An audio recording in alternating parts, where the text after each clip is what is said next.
Salut à toutes, salut à tous. Alors aujourd'hui je vais vous parler d'une expérience qui m'est arrivée lorsque j'avais 6 ans. C'est en fait ma première, je dirais ma première, peut-être comment dire, euh, ma première réflexion existentialiste. Voilà, je l'ai dit. Alors bon, si j'hésite encore quand je parle, c'est un petit peu les suites de mon AVS, de mon AVC, pardon.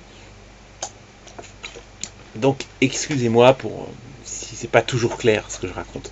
Donc j'avais 6 ans, c'était l'après-midi et je était donc pas 13h30 mais presque, et je devais retourner en classe, donc à l'école, hein, puisque j'étais au CP. Et alors c'était ma grand-mère qui m'amenait, ou ma mère, ça dépendait des jours, parce que aussi bon voilà. Et souvent le matin c'était ma grand-mère qui m'amenait, l'après-midi c'était ma mère qui m'amenait, ma grand-mère ou mon grand-père qui venait me rechercher. Je me souviens plus si c'était en février, en mars, en avril, ou en mai, ou en juin. Mais donc ma grand-mère m'avait oh c'était ma mère, je sais plus, enfin bon, m'amène, et il y a un endroit où on n'est pas loin de l'école, et donc là elle me dit au revoir devant la porte de l'école. Et là c'est les portes vitrées, hein, puis il y a la cour avec le préau dans l'école où j'étais, je sais pas si elle doit toujours exister cette école. Et là donc j'arrive devant la porte et je rentre pas tout de suite, je suis pris comme d'une angoisse, et je me dis un jour j'aurai 90 ans et ça sera la fin pour moi, parce que ce sera l'âge que j'aurai, que je vais mourir, et tout va s'arrêter. Et j'ai été pris d'une panique, d'une angoisse indescriptible. Voilà, j'avais 6 ans seulement. Et et ça dure comme ça quelques secondes. Et puis d'un seul coup, il y a la sonnerie qui retentit. Et là, ben, j'ouvre la porte pour entrer dans la cour, pour se rassembler dans le préau avec la maîtresse avant d'aller en classe. Et d'un seul coup, bon, ça disparaît. Et dans l'après-midi, d'un seul coup, ça revient en moi, cette angoisse. Et là, je dis carrément à mon institutrice, un jour j'aurai 90 ans et je vais mourir. Et elle me regarde bizarrement, elle dit, attends, pourquoi tu dis ça? Et je dis, parce que je sais que je vais mourir, j'ai peur, etc. Et là, il y a des élèves, bon, il y avait tous 6-7 ans dans la classe, qui se mettent à éclater de rire, hein, quand je raconte tout ça. Et je me rappelle, il y avait même un garçon, il me dit, mais tu vas pas jamais mourir parce que t'as 6 ans, t'as pas 90 ans, donc tu peux pas mourir. Et là, j'ai répondu à ce garçon, j'ai dit, ouais, mais tu sais, il y a même des enfants qui meurent de faim, par exemple en Afrique, ils ont même pas un an, des bébés qui meurent, tout ça. Et je dis, tu vois, ils ont pas 90 ans et ils meurent quand même. Et là, l'institutrice, elle commence à être paniquée. Et puis elle dit, bon, écoutez, maintenant on va arrêter de parler de ça et on va continuer le cours, hein, voilà. Et suite à ça, elle a convoqué ma mère pour lui parler de ça, lui dire, bon, parce que en fait, elle n'a pas été choquée contre moi, l'institutrice, mais elle lui a dit que faudrait peut-être que j'aille voir un psy, parce qu'à 6 ans, sortir des trucs comme ça sur la vie, sur la mort, il y a quelque chose qui va pas. Bon, et puis après, la peur a disparu, j'en ai pu reparler pendant des années, mais c'était vraiment ma première conscience dans ma vie, ma première réflexion de conscience sur l'existentialisme, on va dire. Enfin, je sais pas si, oui, ça se dit comme ça, l'existentialisme.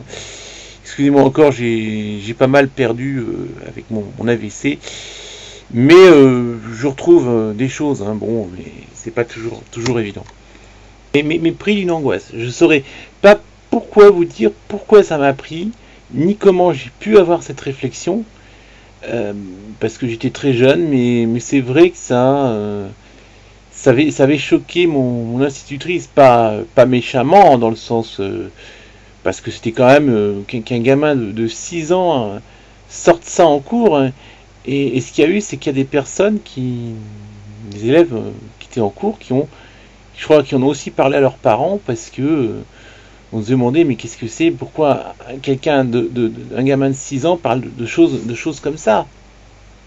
Bon, je suis pas allé voir de psy à l'époque finalement pour ça, mais la question s'était posée, pourquoi un enfant de mon âge avait eu ce genre de réflexion. C'était aussi à cet âge-là que j'ai fait des rêves bizarres sur le bon Dieu que j'ai vu dans mes rêves, mais je le voyais comme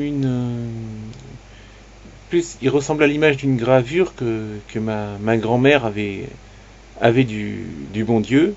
Ma grand-mère était très croyante, hein, il me racontait beaucoup de choses. Ma mère croyait aussi, mais quand même moins. Et moi, comme je vous dis, il y a des périodes où je crois en Dieu, il y a des périodes où je n'y crois pas. Je suis vraiment balancé entre y croire et ne pas y croire. Se dire que tout peut continuer après la vie, je pense quand même à 90% d'être sûr qu'on continue à vivre. Mais si j'ai seulement 10% de doute, souvent sur la balance, c'est finalement les 10% qui des fois l'emportent sur les 90% de croyances, tellement on a au fond de nous cette sensation, je dirais, pessimiste du monde qui nous entoure. Peut-être parce qu'on vit dans un monde dans lequel il fait pas bon vivre, où on peut pas vraiment s'épanouir, où on peut pas vraiment être heureux. C'est dû aussi parce qu'on est dans un monde qui avance vite, où les choses changent très vite dans la vie. C'est vrai on nous laisse pas tellement le temps de nous épanouir, voilà. Et pourtant je jouais avec mes jouets à cet âge-là, mais j'avais eu cette réflexion. Et j'en ai parlé une fois justement à ma psychologue qui m'a dit que c'est vrai que c'était étonnant qu'à 6 ans on puisse avoir ce genre de réflexion. Je vois une psychologue parce que ma mère est morte en 2009. C'est par rapport à tout ça. Puis maintenant aussi, il y a l'AVC qui n'a pas arrangé les choses, même si je commence à m'en sortir, mais j'ai encore du mal à faire certaines choses.